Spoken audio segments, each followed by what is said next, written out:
आप सभी का आचार्य कुलम बिहार के इस ऑनलाइन प्लेटफॉर्म पर स्वागत है और मैं हूं आचार्य नवीन।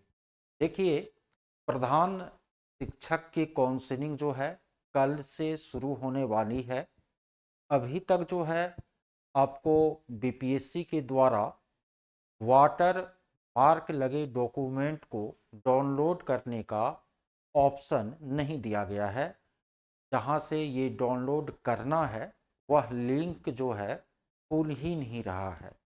तो जो भी आपको इसमें सफल अभ्यर्थी हैं, खासकर जिनकी कल काउंसलिंग है, वह बहुत ऊहापोह की स्थिति में है कि आखिर कैसे करे, क्या करे, कौन सा कागजात ले जाए नहीं ले जाए। साथ ही साथ एक और प्रॉब्लम जो है वो आपको सामने आई है कि कुछ ऐसे टीचर हैं जिसका पोस्टिंग ज़िला कुछ और है। उनका काउंसलिंग का जो मैसेज आया है वह किसी और ज़िले में आ गया है। ठीक है, तो ऐसे शिक्षक साथी क्या करें? इन दोनों ही मुद्दे पर हम इस वीडियो में चर्चा करेंगे और बिल्कुल क्लियर रूप से बताएंगे। और आपके जो मन में दुविधा है शायद इनके बाद इनसे खत्म हो जाएगी। आप लोग इस वीडियो को एकदम ध्यानपूर्वक सुन ले, देख ले। अच्छा लगे तो अपने दोस्तों के बीच भी शेयर कर दे, लाइक भी कर दे, कमेंट भी कर दे, चैनल को सब्सक्राइब भी कर ले, क्योंकि यहाँ पर आपको शिक्षा, शिक्षक और शिक्षण से संबंधित लगातार वीडियो मैं अपलोड करता रहता हूँ। सबसे पहले मैं कागजात की बात करता हूँ। देखिए, आपको जिनका भी कल काउंसलिंग है, परसों काउंसलिंग है, सबसे पहले वो क्या करे, तो यहाँ लिस्ट में जितने आपको कागजात हैं, ठीक है, उन सारे कागजातों के ओरिजिनल कॉपी को एक अलग फाइल में डाल लें। कौन कौन सा कागजात? तो एक आधार कार्ड, ठीक है, वह ओरिजिनल होना चाहिए। और आधार कार्ड जिस मोबाइल नंबर से लिंक है वो भी आपके पास होना चाहिए। और यदि आपने बीपीएससी फॉर्म भरने के वक्त कोई दूसरा मोबाइल नंबर दिया था तो वो भी आपके पास होनी चाहिए। ठीक है, यदि दोनों में किसी का एक ही नंबर है, आधार कार्ड में भी और बीपीएससी फॉर्म सबमिट करने के समय भी, तो उनको वही एक नंबर लेके जाना है। लेकिन यदि किसी का ये अलग है तो दोनों मोबाइल को के नंबर को आप रिचार्ज कराने, क्योंकि एक पर आपको मैसेज आएगा और दूसरी पर आधार कार्ड का ओटीपी आएगा, तो दोनों नंबर उनका साथ में रहना जरूरी है। तो आधार कार्ड आपको अलग करने, उसके बाद 10वीं और 12वीं यानी मैट्रिक और इंटर का जो मार्कशीट है, जो उसका आपको सर्टिफिकेट है, वो सर्टिफिकेट जनरली सबके पास ओरिजिनल ही होंगे। तो मैट्रिक और इंटर के मार्कशीट और ओरिजिनल सर्टिफिकेट को आप ले ले। इनके बाद यदि कोई स्नातक योग्यताधारी हैं तो स्नातक के जो अंक पत्र और प्रमाण पत्र है, चाहे वो प्रमाण पत्र प्रोविजनल हो या ओरिजिनल हो, ठीक है, वो आपको ले ले। और इनके बाद यदि कोई स्नातकोत्तर हैं तो फिर उनके जो अंक पत्र और प्रमाण पत्र है वो ले ले। ये आपका शैक्षणिक दस्तावेज हुआ, ये सब आप अलग कीजिए। इनके बाद आप यदि टेट किए हैं तो टेट का जो आपको अंक पत्र है, ठीक है, यदि बी टेट किए हैं तो केवल अंक पत्र आपके पास होगा। सी टेट किए होंगे तो अंक पत्र प्रमाण पत्र दोनों होगा, उसको आप अलग कीजिए। फिर आप ट्रेनिंग जो है, चाहे डीएलएड या बीएड किए हैं, उनके अंक पत्र और प्रमाण पत्र को अलग कीजिए।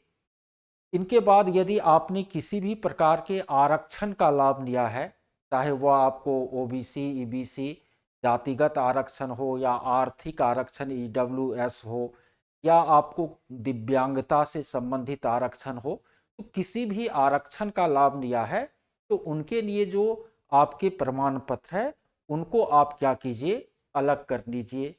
इनके बाद फॉर्म भरने के समय आपने जो फोटोग्राफ दिया था उसी तरह का आपको फोटोग्राफ 4 पीस जो है अलग कर लेना है। यदि नहीं है तो जो शर्ट पहन के फोटो खिंचाए थे ना वही आप ले लीजिए।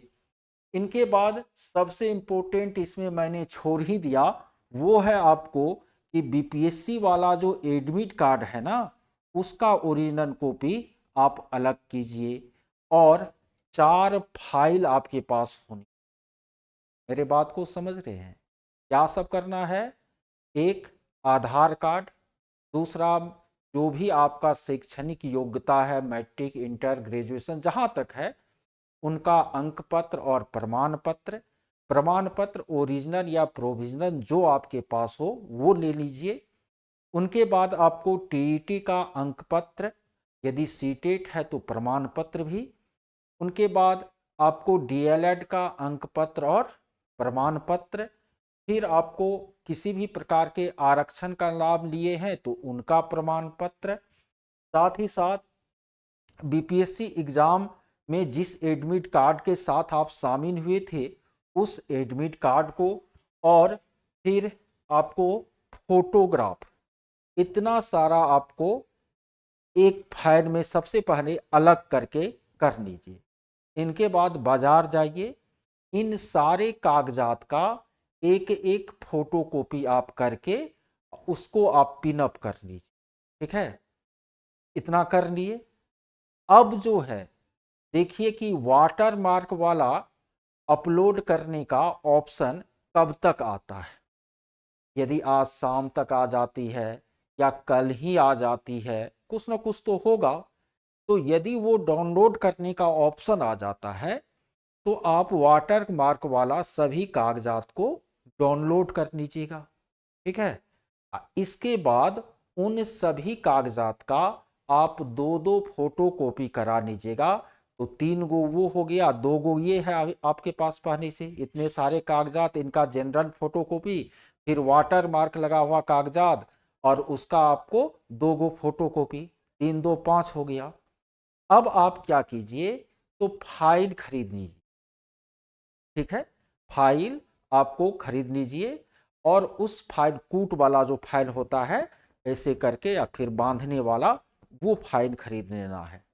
और उस फाइल में आपको क्या करना है, यदि वाटर मार्क वाला अपलोड हो जाता है तो आपको क्या करना है, तो एक में आपको वाटर मार्क लगा हुआ जो भी डॉक्यूमेंट है उसको उसका 1 गो फाइल में डाल देना है। और फिर उस डॉक्यूमेंट का जो ओरिजिनल कॉपी है उसको एक में डाल देना है। और शेष जो ओरिजिनल कॉपी है उसको आपको अलग में, अलग फाइल में डाल देना है। और जनरल जो सब का फोटो कॉपी है उसको अलग में डाल देना।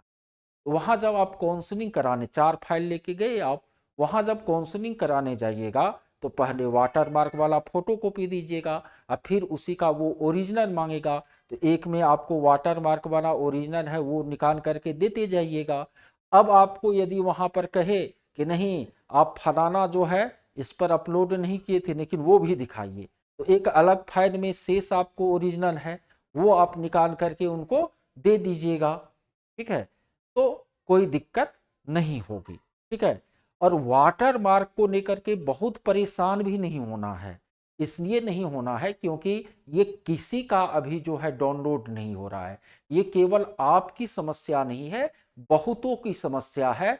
तो इनको लेकर घबराना नहीं है। चलिए, अब एक और क्वेश्चन का मैं अभी उत्तर दे रहा हूं। बहुत सारे ऐसे शिक्षक साथी हैं, बहुत सारे, क्योंकि 20-25 तो मेरे पास आपको यूट्यूब और मेरे क्लासरूम में जो जुड़े हुए थे उसमें भी 2 शिक्षक हैं, उनके साथ ऐसा हुआ है कि उनका पोस्टिंग डिस्ट्रिक्ट कुछ अलग है लेकिन उनका काउंसलिंग वाला डिस्ट्रिक्ट अलग हो गया। रात में आपको इसी तरह एक शिक्षक साथी जो हमारे क्लासरूम में जुड़े हुए थे उन्होंने हमको मैसेज किया कि सर हम अररिया में पोस्टेड हैं और सुपोर में हमको काउंसलिंग के लिए 9 तारीख को बुलाया गया, ऐसा कैसे हो गया। मैंने उनसे कहा कि आप जो आवेदन किए थे उसका प्रिंट डाउनलोड करके भेजिए। उन्होंने भेजा, फिर भी उसमें आपको क्लियर कहीं कुछ नजर आया नहीं हमको। वो अररिया डाले हुए थे ना, पोस्टिंग स्कूल का नाम भी डाले हुए हैं, लेकिन फिर भी उसका सुपोल आया। तो फिर मैंने उनसे कहा कि अररिया का कोई शिक्षक है जिसका अररिया में काउंसलिंग है, उसका रोल नंबर आप पता कीजिए। तो वो पता किया तो उसका रोल नंबर 16 से शुरू हो रहा है, और ये जो अररिया में पोस्टेड है जिनका सुपोल हुआ है उनका रोल नंबर 15 से शुरू हो रहा है।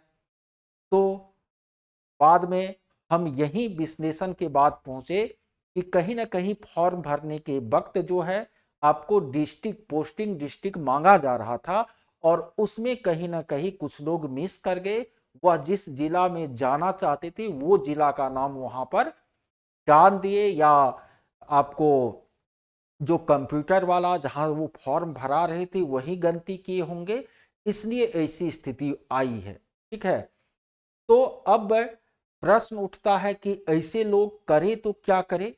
तो उनके लिए हमारी सलाह होगी कि वे सभी शिक्षक साथी शिक्षिका वो आपको क्या करे, तो जिस जिले में, ठीक है, उनको काउंसलिंग के लिए मैसेज आया है वहां सारे डॉक्यूमेंट के साथ पहुंचे, काउंसलिंग कराए।